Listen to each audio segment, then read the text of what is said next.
Winning a chess game isn't something you can simply make happen. There is no outright winning strategy or forced win. If you simply hope that your opponent will do all of the work for you and make a blunder, you won't win as many games and you won't get very good. The only way to win at chess is by playing with sound strategies and gradually making your position better until you have an overwhelming advantage or your opponent can't handle the pressure and cracks. The key to improving your position is making your pieces active. An active piece is one that is full of potential and ready to jump into action. When you start a game of chess, none of your pieces are active. Most of your pieces can't even move. Your job is to get your pieces into the game and put them on active squares where they can attack, defend, and improve your control of the board. Let's take a look at a few positions and compare who has more active pieces. Let's start by looking at some opening moves and see which side does a better job activating their pieces. White begins the game with e4, controlling the center and already opening up lines for the light-squared bishop and queen. Black plays h6. This pawn controls g5 but does nothing to help with development. White plays knight f3. The knight activates toward the center, controlling the d4 and e5 central squares. Black plays knight a6, developing a piece, but unlike White's last knight move to f3, Black's knight on a6 does not control the center and only controls 4 squares, b4, c5, c7, and b8. Let's compare that to the knight on f3. 1, 2, 3, 4, 5, 6, 7, 8. 8 total squares, or twice as many as the knight on a6 controls. That's why it's important to develop toward the center. White follows this advice with bishop to c4, controlling the center and placing pressure on Black's weakest point, the f7 square. Notice White is ready to castle on the very next turn. Black plays h5, moving the h-pawn for a second time, which does not control any central squares and wastes time that could have been used to develop a piece. White castles the king to safety and brings the rook toward the center. Black places a second knight to the edge of the board, reducing its square control again to only 4 squares, just like the knight on a6. White activates the rook with rook e1. The rook enjoys open lines in the center of the board. Notice the rook can help support the e-pawn's advance up the board in the future. Taking a look at White's position, you can notice that White has placed a pawn in the center, has developed pieces to active squares that help control the center, and White has also castled the king to safety.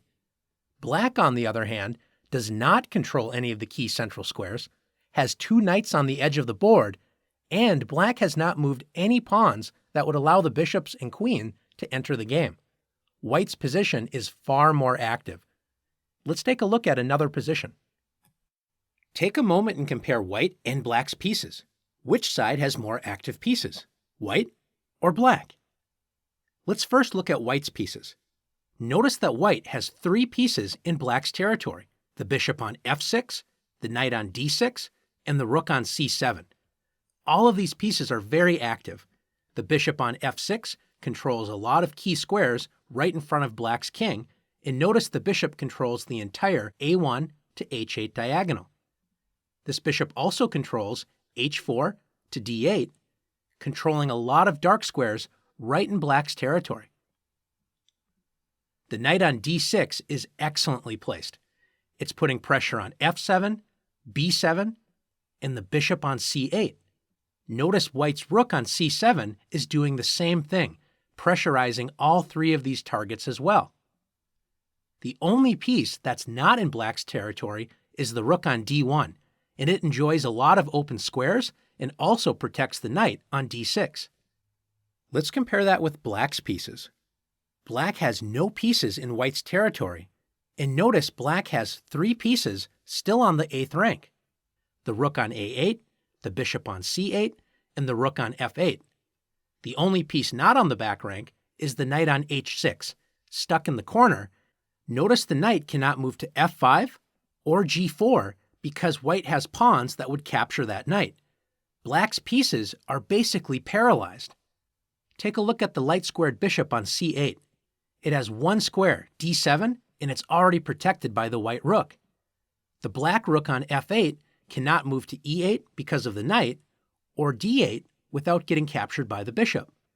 The only piece that can move without getting captured is the rook on a8, and it can only move to b8, where it's not really doing much. So to take a look at this position, we can say white has very active pieces and black has very inactive pieces. Let's take a look at one more position. Finally, in this position, is it clear which side has more active pieces? Let's take a look. Notice that both sides have pawns directly in the center, d4 and d5. Both sides have very active bishops. They both control kingside and queenside space. Both sides have queens directly behind those bishops, controlling good diagonals on the king side as well as queen side, and they're well placed in the center of the board. Notice both sides have rooks on the c-file, enjoying a lot of open squares. The only difference between the two sides is the rook on e1 for white has the e-file all to itself. Meanwhile, the rook on f8 isn't really doing that much for black. So black solves this by playing rook f to e8. Both sides have very active pieces. We would call this an even or balanced position. Now that you've learned how to identify active versus inactive pieces, it's your turn to practice activating your pieces.